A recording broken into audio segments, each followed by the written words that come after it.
Le sous-entendu de Gamal, c'est quand même de dire qu'à un moment, la gauche a joué Le Pen pour éliminer la droite. Clairement.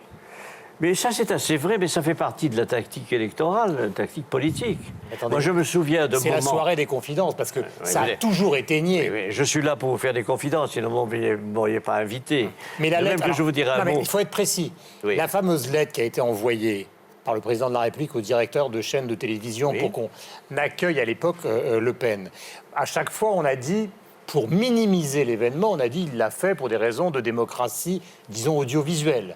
Est-ce que vous considérez, vous nous diriez ce soir, qu'il l'a fait pour des raisons politiques? Il y avait deux raisons, la raison apparente et puis la raison, l'arrière-pensée peut-être. Clairement. J'étais pas dans l'arrière, dans son cervelet pour savoir. C'est pas... Non, mais je lui ai posé la question. La question que vous me posez, je lui ai posée dans ces termes.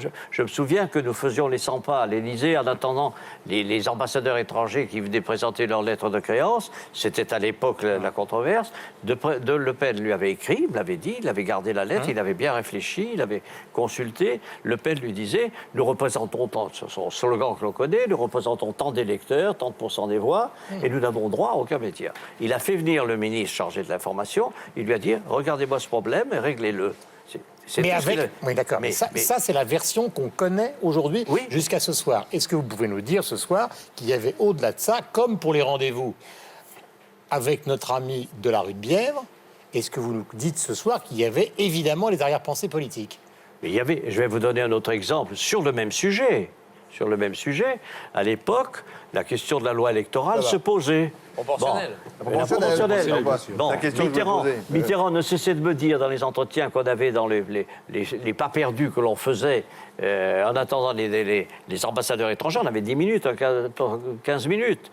On a amené l'ambassadeur de tel pays qui marmonnait 3 mots de français, monsieur le président, vous prétendez mes lettres de créance, etc. Puis après, on repartait, on discutait. Il m'avait dit, toujours dans la même tactique, mais je répète, ce sont des tactiques louables, ce sont des tactiques, des pratiques électorales. Bah, c'est ce qu'on la vient- droite ferait c'est la pareil avec Non, mais pardonnez-moi, mais Écoutez, c'est on a aussi- vécu c'est en aussi ce qu'on France- lui reproche. on a vécu C'est en aussi France ce qu'on depuis lui la reproche guerre aujourd'hui. C'est sur abusé. l'impossibilité de serrer la main d'un communiste, jusqu'au jour où Mitterrand a quand même pris les communistes dans sa majorité. Vous voulez me dire au nom de quelle vertu constitutionnelle on avait le droit de faire ça? Mais c'était quand même un impératif politique qui faisait l'interdiction pour la gauche de se réunir, donc d'avoir une majorité. Donc, de là, l'idée, il faut que l'on trouve un moyen de les diviser. Et le moyen de les diviser, ça a été la loi électorale, c'est-à-dire la loi proportionnelle. Voilà. Et Le Pen redevient député en 86, Il après devient- avoir été en 56, 30 ans plus tôt. Voilà, Ça, exactement. Ça, c'est Mitterrand quand même qui l'a remis à l'Assemblée. Mais vous pouvez résumer la chose de la façon suivante. Je dis, il n'y a rien de critiquable dans une démocratie que de permettre aux gens de s'exprimer, même si c'est tactique. La tactique politique, excuse-moi, juste un instant. sinon- Roland, sinon- c'est important. C'est sinon, important. vous éliminez- C'est très important. Ça, Mais Ce que oui. je veux vous dire, Oui. la tactique politique, en 1933, Hitler en a bénéficié, la division de ses adversaires l'a conduit au pouvoir. La tactique politique dont vous parlez, qui est une horreur, moi, je l'ai ressenti dans ma chair. Dans les années 80, quand M. Mitterrand a fait la promotion de l'extrême droite, et j'avais jamais vu de skinhead avant, des skins, je vous parle, nous, cavalaient dans la rue avec ces malades mentaux derrière nous. Vous imaginez ce que ça signifie? J'ai un ami qui a été massacré par une bande de skins parce qu'ils avaient le vent en poupe. La tactique politique, elle doit pas s'asseoir sur les principes humains. Oui. Aujourd'hui, vous me dites que Mitterrand, qui en plus, je le rappelle, le point commun avec Le Pen, c'est qu'ils étaient tous les deux Algérie française. Ça m'a toujours fait frémir.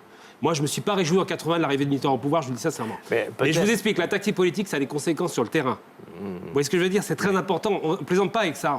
Vous êtes des hommes politiques, vous avez une responsabilité devant vos électeurs, devant les gens qui vous regardent. Quand on parle de tactique, on doit être un peu éthique. Est-ce qu'il y a pas un peu de Peut-être cynisme savez-vous que je n'étais pas Algérie française. J'entends bien, je Que sais j'ai ça. même été suspendu comme avocat parce que je plaidais pour le FLN. C'est pour ça que je n'ai pas compris votre liaison avec Non. Mitterrand. Bon, mais il était dans un gouvernement avec les socialistes étaient dans ce camp, malheureusement. Et j'étais contre les socialistes. Il a fallu, je le reconnais, l'arrivée du général de Gaulle pour débrider cet abcès. Non, mais revenons à l'autre problème.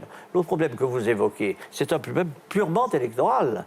Et on n'a pas le droit, dans une démocratie qui se veut respectueuse des règles fondamentales, le droit d'écarter, parce qu'il ne vous plaît pas, une partie de l'opinion publique, elle n'a pas le droit de voter. Donc vous êtes Je pas répète, pendant proportionnel. 25 ans, on a vécu avec la mise à l'écart du Parti communiste. Oui, mais De quel droit, par exemple, traitait-on les communistes quand on les recevait ou qu'on les voyait? On nous traitait d'agents de Moscou. Alors là, je vais donner la parole à Frédéric, qui va parler du livre de Jean-Louis Doré, mais qui, à mon avis, va va refuser de basculer dans l'équivalent communiste extrême droite. Oui, d'abord, d'une part, ça m'étonne quand même de voir, Roland Dumas, que vous fassiez ce parallèle entre le Parti communiste et le Front National. Il me semble que justement, vous êtes beaucoup mieux placé que moi pour connaître l'histoire, et en particulier l'histoire entre 1940 et 1944. C'est peut-être pas tout à fait la même chose, mais je vais même pas revenir sur cette tactique. Je l'ai dit moi-même à l'Assemblée nationale. Bon, mais alors nous sommes d'accord. J'ai dit quand on est le Parti communiste, qui a eu le parti des fusillés, et qu'on a les héros que l'on connaît, on ne se comporte pas comme vous le faites. Très Voilà. bien. Alors, mais sur un point, et sans revenir sur ce que disait Gamal, sur cette façon tactique, ce que vous disiez, de faire monter le Front National. Moi, quand je vous entends, la phrase qui m'a le plus choqué, parce que le reste, et là je l'avais déjà compris tout seul, c'est quand vous avez dit François Mitterrand a convoqué le ministre de l'Information et le problème a été réglé. Mais mon Dieu, non. Si, vous avez dit exactement non, ça. Il lui a demandé de régler le problème. D'accord, c'est pareil, ça revient à peu près au même, monsieur Dumas, à peu près au même. Ça veut dire, excusez-moi, que jamais rien ne change. On sait qu'est-ce que c'était la télévision d'État, l'ORTF, sous le gaullisme, avec le ministre de l'Information qui s'était fait construire un très bel appartement au dernier étage de la maison de la radio. Ça, c'est pour toi, ça.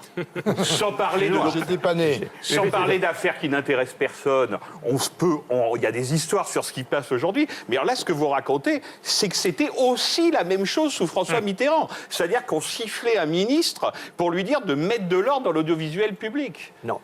Permettez-moi de dire que vous passez d'un sujet à l'autre. Oui. Vous passez d'un sujet des relations avec la loi, dans la loi électorale avec le parti de Jean-Marie Le Pen, et ensuite vous débordez sur la télévision et la dictature du gouvernement politique sur la télévision. Permettez-moi de vous dire que c'est pas du tout la même chose.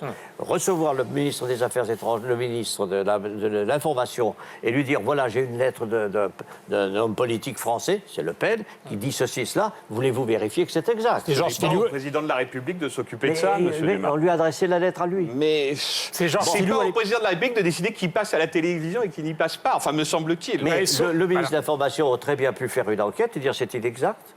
Monsieur Le Pen a été reçu 36 fois. C'était pas le cas. Je voudrais qu'on parle un moment, avant qu'on évoque l'actualité d'aujourd'hui, c'est-à-dire le terrorisme, la disparition de Ben Laden, les attentats du Maroc, parce que c'est aussi des sujets qui sont dans votre livre. Je voudrais qu'on s'attarde sur le vôtre, votre livre, Jean-Louis Debré, Le Sourire, car maintenant c'est